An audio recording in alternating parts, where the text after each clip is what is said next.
This is the Dover Public Library podcast, and today I'm with Stephen and Serena. And I guess you can kind of figure out what we're going to talk about today. Even though we all are about books, we also have a movie book group, so to speak. You take a movie home, you watch it, and then you get together and discuss it. And Stephen is in charge of that. Yes, I am. Today, we're going to talk about Jaws, the 50th anniversary. And this just is so funny that these two love the movie, and they were not even born when that movie came out. Yes.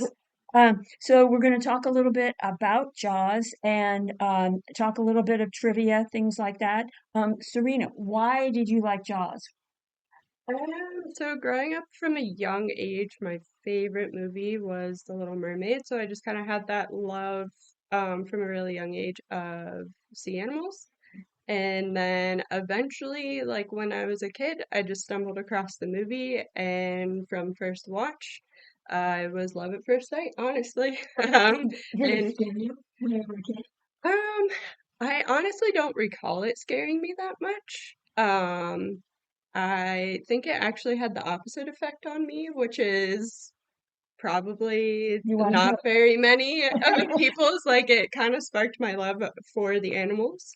and you Um, wanted to go and I was just like, yeah, and I was just interested in them yeah. from that movie. So yeah, ever since like first watch, like I couldn't even count how many times I've seen it. I love it so much. Oh, So. good.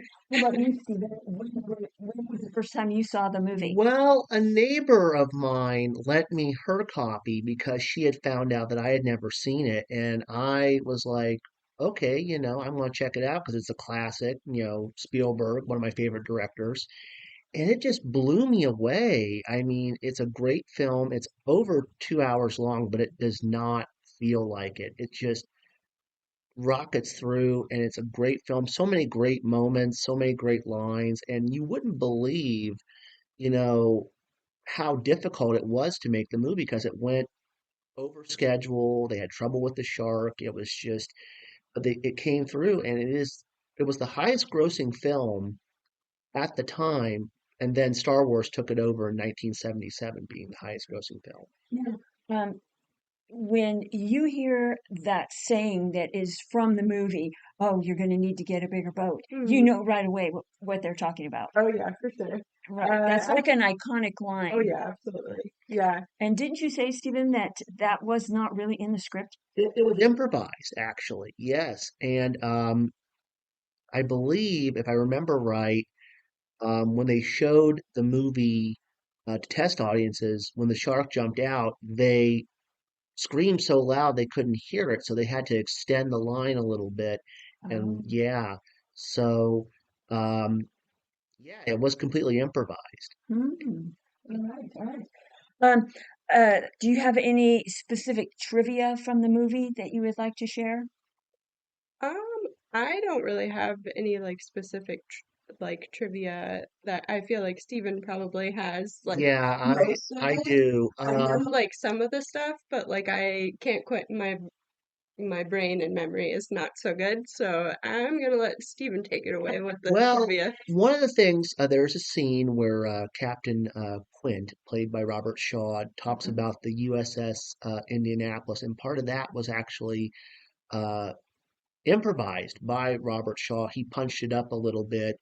It was a little different in the script, and then Spielberg's friend John Milius, who was the inspiration for the character of Walter Sobchak in the Coen brothers' Big Lebowski, um, added to it, and then Shaw just punched it up as they were filming it. Also, it was rumored that Robert Shaw and Richard Dreyfuss did not get along on set. So, Ah. yeah. Well, one thing that I wanted to say too, that we are having on Tuesday, June the 3rd at 6:30 here in the community room. There's going to be a fellow, Carl is his first name. I'm going to butcher his last name again. How would you say it again, Stephen? Katara. Wataro. He is going to talk about the movie 50 years later because it came out in June of 1975. He's going to talk about the details of the film, many obstacles that Steven Spielberg had, like you had mentioned about the shark. They had difficulties with the shark. And if you'd like to see the shark today, you can go to Universal Studios and it actually will jump out of the water when you take the little tour, and you can stand underneath a shark and get your picture taken.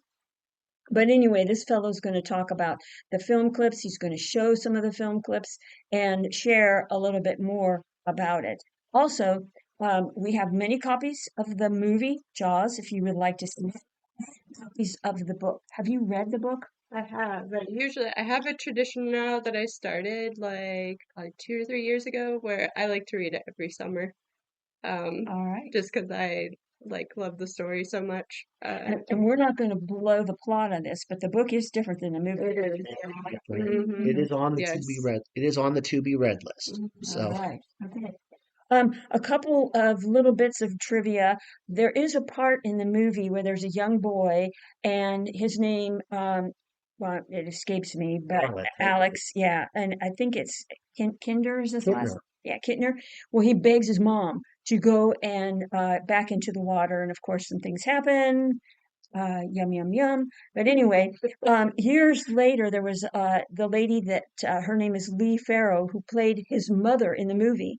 She was on the East Coast. She went into a restaurant. She saw on the menu the Alex Skinner sandwich. She asked the waitress about it. Turns out that that young boy grew up and owns that restaurant. And he came out and they had like a little reunion, which I think was pretty cool. Also, there is a place called Beachside Billy's, and there's also a place that is in California where you can go during the summer, and they on a huge big screen like a drive-in, they show Jaws, and there's like a big lake. You get inner tubes and you can float around and watch the movie on the It's big on my screen. bucket list. Isn't I it really want to ridiculous? do that. You can also bring your own lunch, sit on the beach, or you can purchase food from them. But the one in Colorado actually has taken it to another level.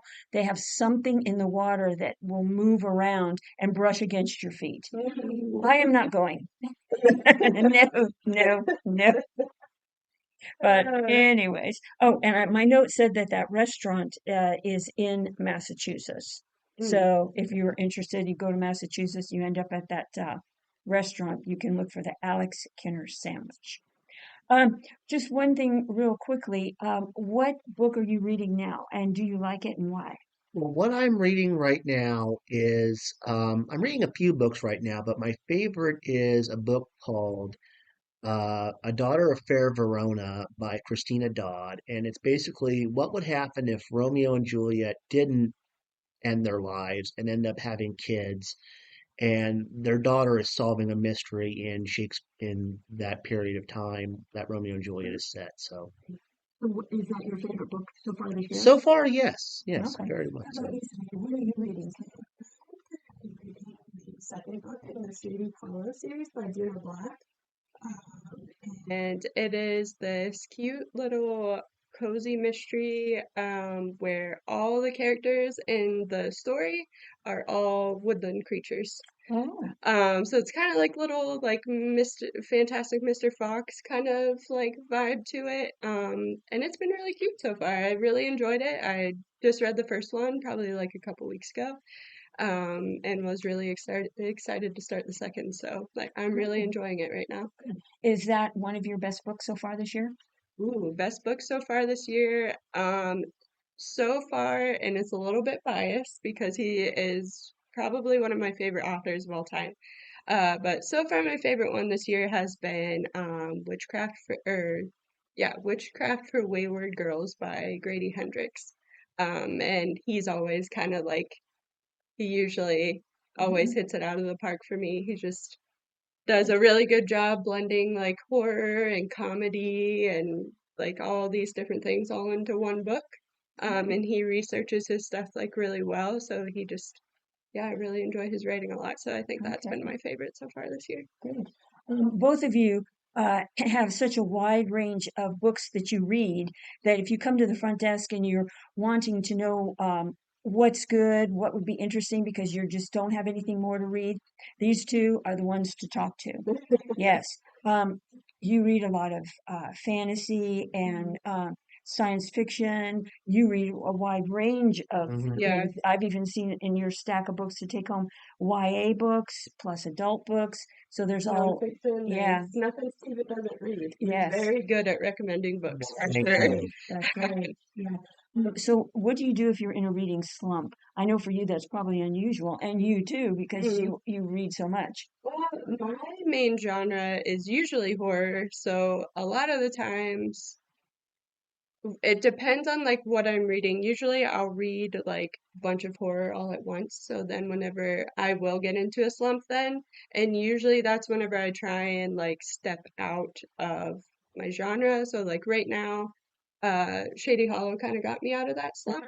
So it's like kind of it's different. It's more lighthearted. Like obviously woodland creatures, so it's like cute, you know. So usually I just kind of read something kind of opposite to what I've been reading the most at that time. And that usually kind of gets me out of a slump. Okay. So How about you, Stephen? If you're in a reading slump, what do you get? I get into a reading slump, but when I do, I usually try to find an author that I like that I haven't read in a long time and say, oh, or a genre I haven't read in a long time and go, oh, this one looks interesting, and I'll just pick a random book and read it. Mm-hmm. You know, like I really love like Harlan Coben. I Mm-hmm. love his stuff. Or like inspirational fiction. If I find something that interests me that I haven't read in a long time, I'll read it or hmm nonfiction. Serena said she reads this every summer. yeah. If you're in a reading slump, do you reread something that you have read before? Yes, I do. Mhm. I do. Okay. Yes. And what makes you choose a book? What if we choose a book? Do you go by the cover? No, I usually sometimes I go by the cover. Most of the time, I just look. If it interests me, I will read it. Okay. How about you? Do you read the or flyleaf a little bit, or do you just go by the cover? So I'm definitely one of those basic people where I do go by the cover. Uh-huh. Mhm. The cover will absolutely draw me in. Like if it's like the art is really beautiful or something like that, like I'm definitely like the cover is what draws me in first, for sure. Okay, good, good. And this cover right here is pretty scary. hmm Yes. They even used it on the DVD. Yes. Yes. Now, Stephen, tell me a little bit about your movie group. When do you meet? We meet the third Monday of every month, and of course, in June we are going to be doing Jaws, so I'm very excited about that. And then in July we're going to be doing Star Wars, the very first one that came out in 1977. So Okay. And you sometimes do current movies, classic movies, yes, what current all kinds of all things? kinds of different movies, current movies, classic movies. We've done like Hidden Figures. We've done we did Saving Private Saving Ryan. Private Ryan Mhm. was this month. We've also did The Shawshank Redemption, Citizen Kane, It's a Wonderful Life, National Lampoon's Vacation. It just I try to come up with a theme for the month, whatever fits, and we're having a great time and looking forward to seeing anybody like to come out and talk about movies. All right.